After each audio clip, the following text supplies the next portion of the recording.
संस्कृत से जुड़ी educational videos को देखने के लिए संस्कृत साधना चैनल को सब्सक्राइब करें। धन्यवाद।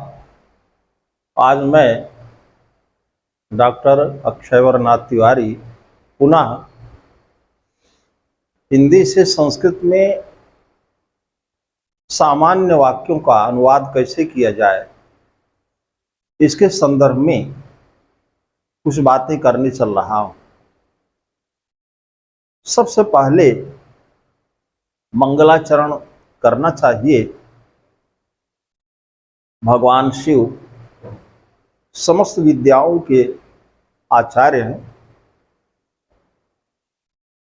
और साहित्य जगत के अंतर्गत या संस्कृत जगत के अंतर्गत 14 या 18 विद्याएं मानी गई हैं और उन सभी विद्याओं के आचार्य भगवान शिव हैं। इसलिए कि जो भी शब्द या जो भी वर्ण हम पढ़ते हैं वह भगवान शिव की ही कृपा है। माहेश्वर सूत्र में जो 14 सूत्रों की संख्या है वो भगवान शिव की ही कृपा है और उन्हीं से ये शब्द जगत बना हुआ है। तो सबसे पहले हम भगवान शिव की वंदना करते हैं। कर्पूर गौरम करुणावतारम संसार सारम भुजगेन्द्रहारम सदा वसंतम हृदयारविंदे भवं भवानी सहितं नमामि। भवं भवानी सहितं नमामि। भवं भवानी सहितं नमामि। आज हम अनुवाद कैसे किया जाए इस संदर्भ में कुछ हम चर्चा करने चल रहे हैं। तो प्रायः परीक्षाओं में जो अनुवाद पूछे जाते हैं वो दो तरह के होते हैं। एक तो कोई श्लोक या पद्य दिया गया होता है, उसका हिंदी में अनुवाद पूछा जाता है, और एक ये भी है कि हिंदी में वाक्य दिए गए रहते हैं और उसका संस्कृत में अनुवाद करना होता है।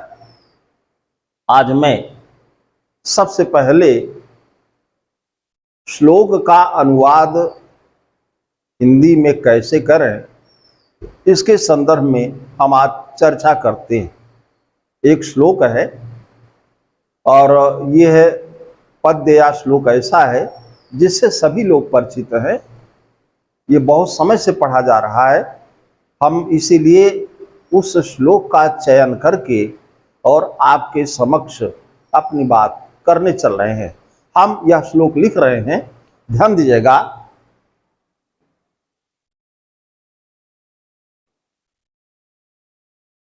हाँ, तो अनुवाद के लिए हमने एक श्लोक का या पद्य का चयन किया है।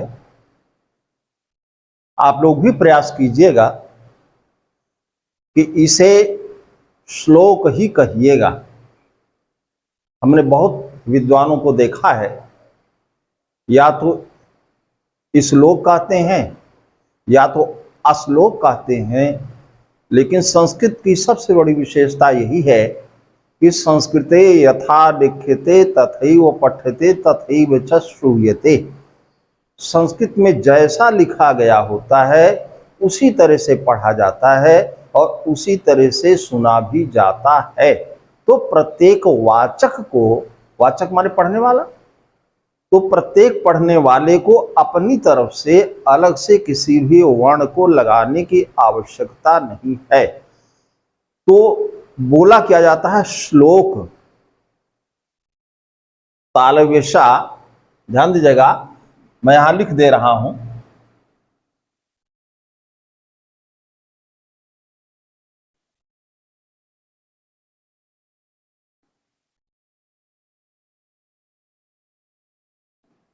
कि मैंने हाईलाइट कर दिया।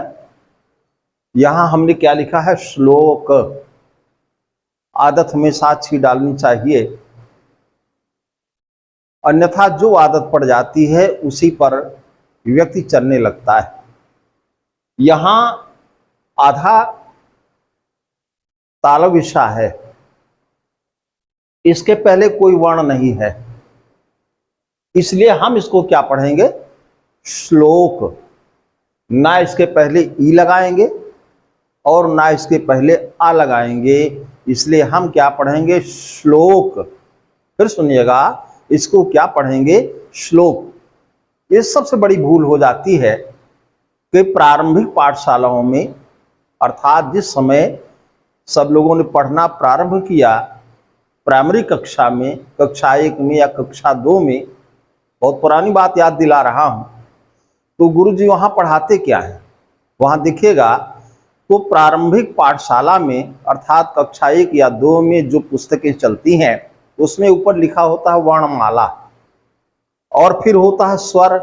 तो स्वर में आ ई ये लिखा होता है, और जो व्यंजन है उसमें लिखा तो गया रहता है का खा गा घा ङा।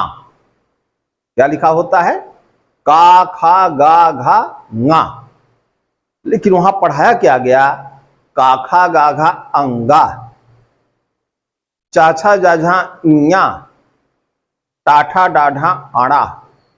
और वही आदत, वही प्रवृत्ति आज हमारी आपकी चली आ रही है। यदि वही सुधार कर दिया गया होता कि भाई देखो जो लिखा गया है बच्चों वही तुमको पढ़ना है, अलग से कुछ नहीं पढ़ना है, तो वहां ये पढ़ा जाता का खा गा घा ङा, चा छा जा झा ञा, टा ठा डा ढा णा। इसलिए कि आप कहीं आ लगा देते हैं, कहीं ई लगा देते हैं, जैसे पढ़ते क्या है, का खा गा घा अंगा, तो अंगा के पहले आ लगा दिया, चाछा जाझा इया तो लिखा है इया, और उसके पहले ई लगा दिया, तो कहीं ई लगा देते हैं, कहीं आ लगा देते हैं। तो अगर यह नियम सही होता तो आगे भी तो लगाना चाहिए था। जब कहते ता था दाधा तो या तो आना कहिए या तो इना कहिए, पाफा बाभा माँ तो या तो अमा कहिए या तो इमा कहिए, तो एक रूपता होनी चाहिए। इसलिए ध्यान रखिएगा, वो गलत पद्धति है, शुद्ध उच्चारण करना चाहिए, और शुद्ध उच्चारण करने का बहुत ही अच्छा फल होता है। आदत हमेशा अच्छी डालनी चाहिए। तो इसको हम क्या बोलेंगे, श्लोक। श्लोक कहेंगे। हमने उच्चारण किया, ना पहले आ लगाया और ना पहले ई लगाया। अब देखिए इसमें एक श्लोक या एक पद्य मैं दे रहा हूं, यहां थोड़ा समय कह दूं कि पद्य क्यों कहते हैं। तो पद्य उसको कहते हैं जिसमें कम से कम 4 चरण हुआ करते हैं, इसीलिए मैंने इस श्लोक को 4 चरणों में लिखा है। क्या लिखा है, काव्य शास्त्र विनोदेन कालो गच्छति धीमताम, व्यसनेन च मूर्खाणाम निद्रया कलहेन वा। तो काव्य शास्त्र विनोदेन ये प्रथम चरण हो गया, कालो गच्छति धीमताम ये द्वितीय चरण हो गया, व्यसनेन च मूर्खाणाम ये तृतीय चरण हो गया, और निद्रया कलहेन वा ये चतुर्थ चरण हो गया। तो मैंने आपको बोला था कि जिसमें 4 चरण होते हैं वही पद्य कहा जाता है।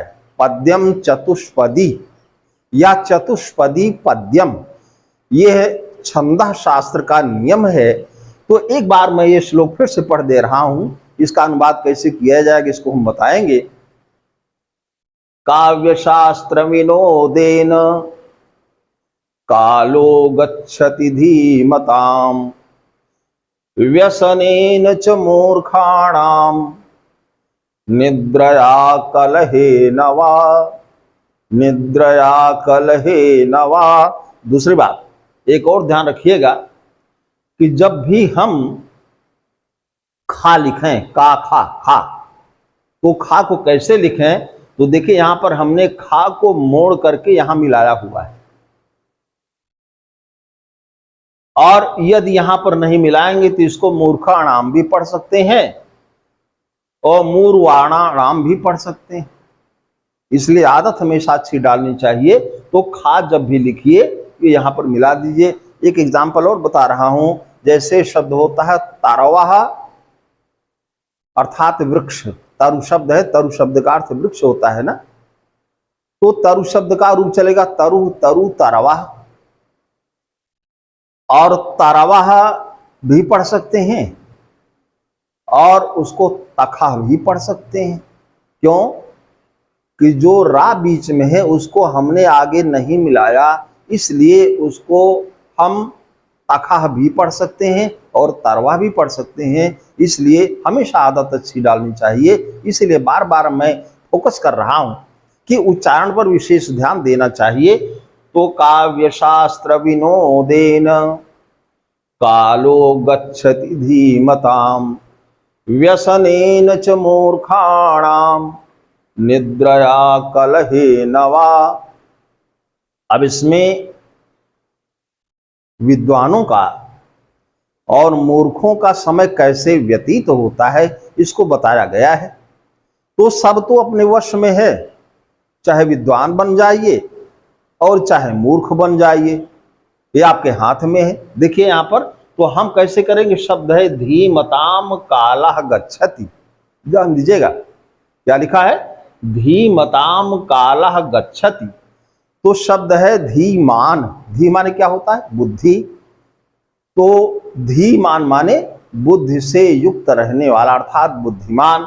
तो धीमताम बुद्धिमताम, बुद्धिमानों का काल माने समय, गच्छति माने जाता है माने बीतता है। बुद्धिमानों का समय बीतता है किसके माध्यम से, तो काव्य शास्त्र विनोदेन। विनोद क्या है, मनोरंजन। काव्य और शास्त्र के मनोरंजन के द्वारा विद्वानों का समय व्यतीत हुआ करता है। या तो काव्य का अध्ययन करेंगे या अपने यहाँ अनेक शास्त्र हैं उनका अध्ययन करेंगे। तो काव्य के विनोद के द्वारा या शास्त्र के विनोद के द्वारा विद्वानों का समय व्यतीत हुआ करता है। एक बात और विशेष आपको बता दे रहे हैं, देखिए यहां पर लिखा गया है विनोदेन, विनोद मनोरंजन। और ये विनोद शब्द ध्यान से देखिएगा तो काव्य शास्त्र विनोदेन बाद में आया हुआ है ना। तो एक संस्कृत में नियम है कि जहां पर द्वंद्व समास हुआ करता है, द्वंद्व समास क्या है, काव्यम च शास्त्रम च, ठीक है ना, द्वंद्व समास हो गया। काव्यम च शास्त्रम च तयोर विनोदेन, काव्य शास्त्र विनोदेन, ये मैंने इसका विग्रह कर दिया। तो यहां पर द्वंद्व समास हुआ है। द्वंद्व समास के अंत में कौन सा पद है, विनोदेन, मनोरंजन। इसलिए इसका दोनों के साथ हम संपर्क कर सकते हैं। नियम है कि द्वंद्वान्ते श्रूयमाणम पदम प्रत्येकम अभिसंबध्यते, कि द्वंद्वांत जहां हुआ हो, द्वंद्व समास जहां पर हुआ हो, तो अंत में जो भी पद आता है उसका सभी के साथ अन्वय कर दिया करते हैं। तो इसको ये भी कर सकते हैं काव्य विनोदेन, शास्त्र विनोदेन, ठीक है ना। ध्यान से हमारी बात सुनिएगा कि विद्वानों का समय काव्य के मनोरंजन के द्वारा या शास्त्र के मनोरंजन के द्वारा बीत जाया करता है। और फिर मूर्खों का समय कैसे बीतता है, तो लिख दिया कि मूर्खाणाम कालः गच्छति, इसको यहां से लेना पड़ेगा। और मूर्खों का समय भी बीतता है, समय रुकने वाला नहीं है। समय तो सबका बीतता है, समय रुकता नहीं है। कि अभी मैं जो एक वाक्य बोल रहा हूं, समय बीत गया और गया हुआ समय आता भी नहीं है। इसलिए यहाँ पर जो कालो गच्छति, इसको हम यहाँ पर मूर्खाणाम कालो गच्छति यहाँ से ले लेंगे कि मूर्खों का समय भी बीतता है। लेकिन वो कैसे बीतता है, व्यसनेन, व्यसन बुरी आदत। बुरी आदत क्या है, 7 बजे तक सोना, 8 बजे तक सोना, शाम को सोते रहना, सोने में ही समय व्यतीत करना। कि जैसे बड़ी व्यावहारिक बात कर रहा हूं कि चाहे कोई बच्ची हो या कोई बेटा हो, शाम को जब पढ़ने बैठता है तो माँ जी हैं रसोई में और वहां से कहती हैं, कहो बेटी पढ़ रही हो ना, कहो भैया पढ़ रहे हो ना। तो हैं तो सोते हुए, लेकिन बताते हैं हाँ मम्मी हम पढ़ रहे हैं। तो दुर्व्यसन क्या है, नींद, सोना। या दुर्व्यसन क्या है?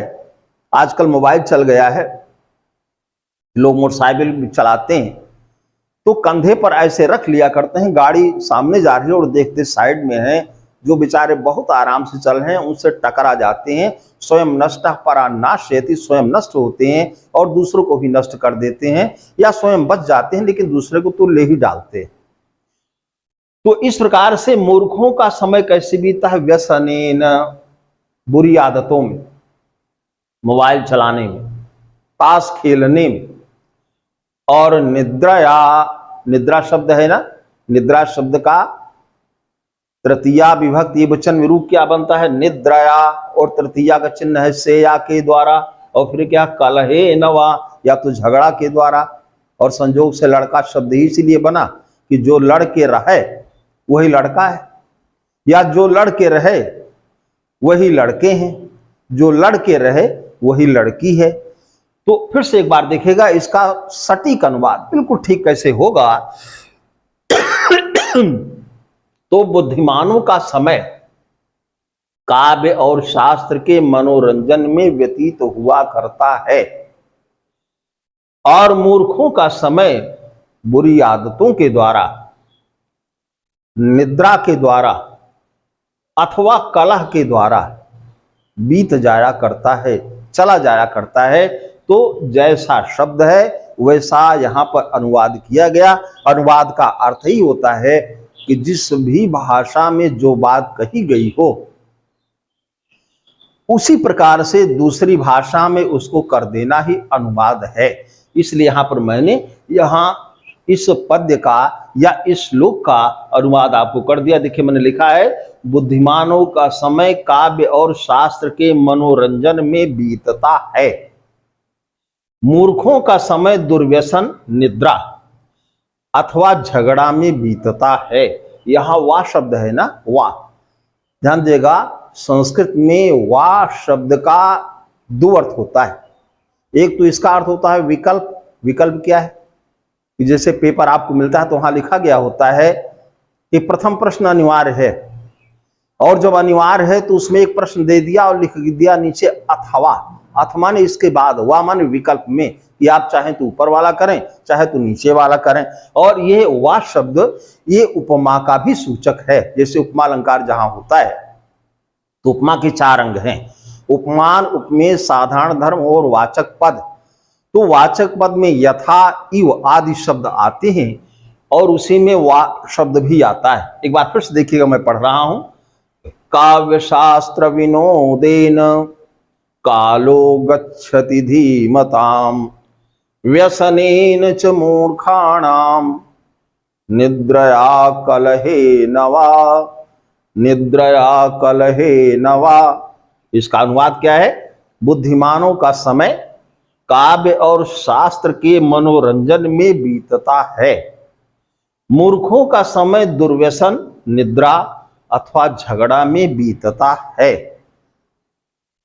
मेरा मानना है यदि हमारी बात को ध्यान से सुना होगा तो किसी भी श्लोक का, किसी पद्य का अनुवाद कैसे हिंदी में करेंगे वो आपको इसके द्वारा पता लग गया होगा।